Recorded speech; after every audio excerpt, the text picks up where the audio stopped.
Hey everybody, Mark here. Welcome back. This is actually going to be an edit into the video. I'm actually going to put part 2 into this because it was a little bit ambiguous, some of the letters and how letters interact with other letters. I neglected to mention that sometimes letters will change depending on what comes before or after. But I just want to hit home these 6 letters, A, E, I, H, G, and J, and some extra explanation with these other 2 fucked up letters in the corner with double L and the N. So, I can't stress enough, this A is always pronounced like almost apple, like a very strong A. It's never like A because this is A in Spanish, okay? So a lot of people get confused when they see words and they'll try to pronounce it like, you know, through mental memory. But this is A. It's not A, it's A. And an example of this in English, it looks like arena, right? Well, no, it's actually a word in Spanish as well. It's arena, and it means sand. It doesn't mean arena, it means, which is easy to remember because if you think of ancient gladiators in the Roman Colosseum, I mean, really, they were in this arena of sand, so maybe that's kind of where the root of the word came from anyway, but it's not arena, it's arena. Again, this stumped me forever. Every time I'd see this, I'd say, me, like, me encanta. But no, this is A in Spanish. So this word here is May, like almost like the month of May, but not quite strong with the A and Y. It's May, but about 99% close to the month of May. That's how you say it, May. This is tricky for a lot of people when they're learning I. Well, this is E. So you're like, wait a minute. So this is A and this is E. Yes. So the letters are flipped. So A, E. Okay? So every time you see this, it makes the E sound. Okay? So T, which is one of the 4 forms they use for you. We'll get into that. T. Okay, so going to the H, or H, however you want to pronounce it, most people know that this is silent in Spanish.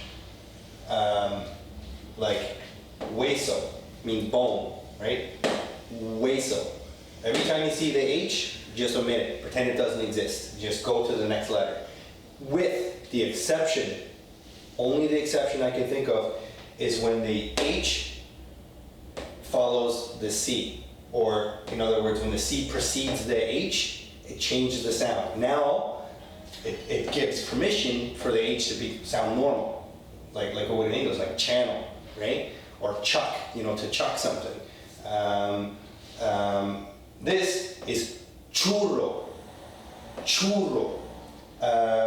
One point to mention is the U in Spanish is a very, very hard, low ball hitting sound. I mean, every time you see U, you need to emphasize the fuck out of it because it is one of the strongest letters.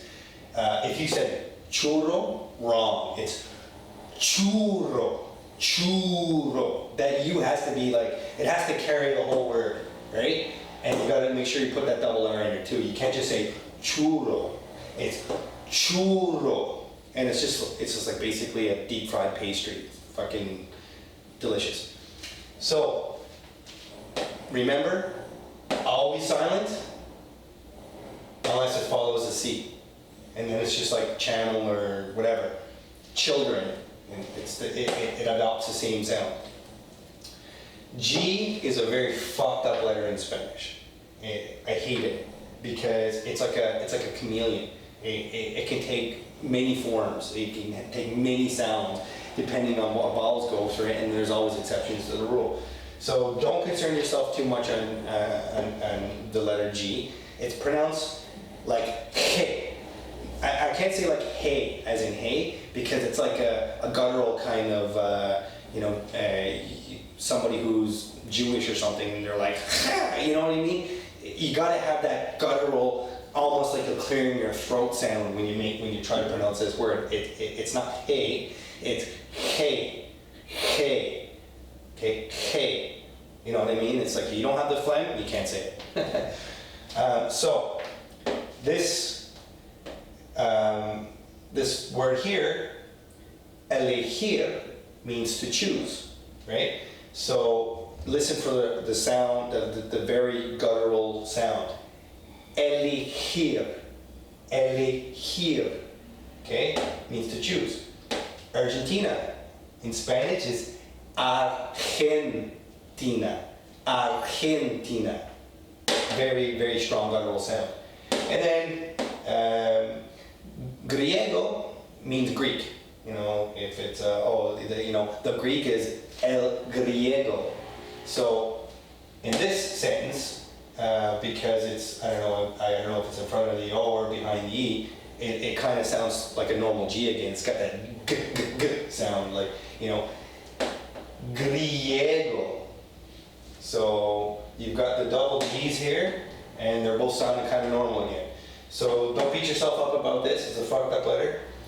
Last but not least, the J, or jota, in Spanish. Okay, most people see this and know what the fuck it is, right? But let me stress, it's not jalapeno, okay? It's not jalapeno. It's jalapeno. Jalapeno, okay? When you say jalapeno, you just sound stupid. To Latinos and basically anybody who knows Spanish sounds stupid. Okay? This is here for a reason. The enya. Okay? It's jalapeno. It's not hard to say. It's not Jesus. It's Jesus. Jesus. Okay? The J sounds like the H in Spanish. It's got that sound. Last but not least there, jale, which means to pull. Jale. So remember, the J in Spanish sounds like the English H. The G sounds all fucked up all together. Sometimes it sounds normal. The A sounds like a very strong A, like Adam. The E sounds like the A in Spanish is A. The I sounds like the E in Spanish, E. So, and finally, even these two letters here, they're additions to the alphabet. So they actually have 28 letters in the alphabet, okay? This is, however you want to say it, double L or A or whatever you want to call it, double L works fine, right? So I'm not going to go into big detail about this because there's actually 3 different ways to pronounce this, okay? And I understand sometimes it can have a hard J sound, like llegar, llorar, lluvia, but it's regionally specific. If you ever hear someone sound like this word, meaning to cry, if you ever hear someone say llorar, don't correct them. It's an acceptable way to pronounce it. Some regions, like the jungle here in the Amazon, the people, they pronounce this with a J sound. In Argentina, they pronounce it with a sh sound, like an SH. And most places, definitely usually in the cities, the city here in Lima, the city in Mexico, mostly all over, it's pronounced with a Y sound, like a ya, okay? So that's the way I'm going to teach from now on, forevermore. When you hear me pronounce this word, it's going to be with a Y sound, okay? It's not going to be with an SH, it's not going to be with a J, because that's not the way I pronounce this word. And all 3 ways are correct.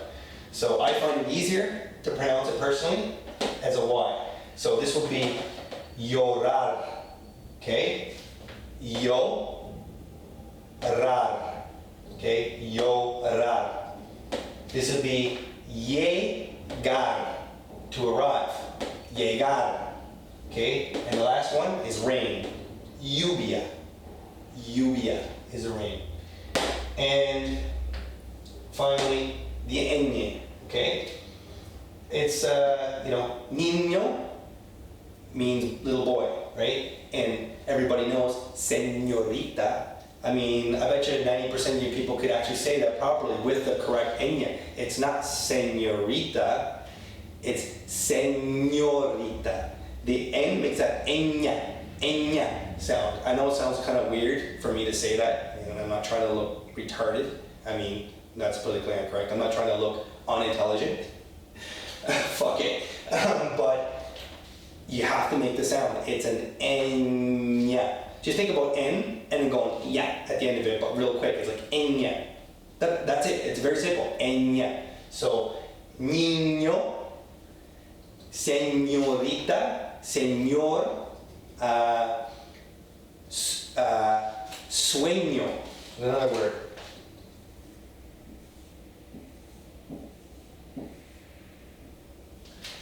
Sueño means to dream. It also actually has double meanings. One is a dream, and another means sleep or tired. If I said tengo sueño, I mean I'm literally saying I have a dream, but in Spanish it means I'm tired, I'm sleepy. Tengo sueño. Okay? If I say tenía un sueño, it literally means I had a dream. Then they will know the difference between you're sleepy and you had a dream simply by saying tengo, I have, and tenía, I had. So anyway, we'll get more into that after. The last thing I want to say before I wrap this shit up is just pay attention. Enya, pronounce it, take my advice, pronounce it as a Y, because that's the way I'm going to teach it. And pay attention to differences in how these letters sound different than you do in English. And that's pretty much what it. I'm not going to waste any more time. We'll get more into it later. Peace.